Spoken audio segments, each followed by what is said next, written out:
Hello guys!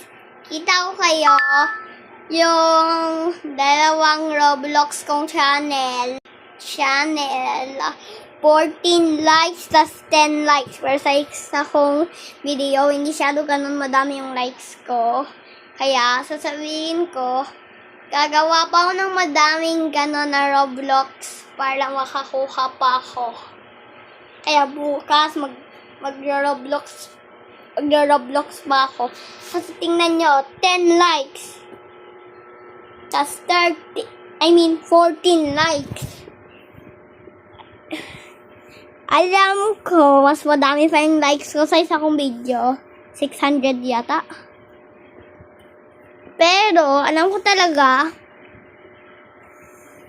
yung mga likes ko lang 1, 2, 3, 5, or 6. Diba? Hindi abot hanggang 10 at pati 14. Boom. Kaya, gagawa pa ng ganon. News lang to. Bye.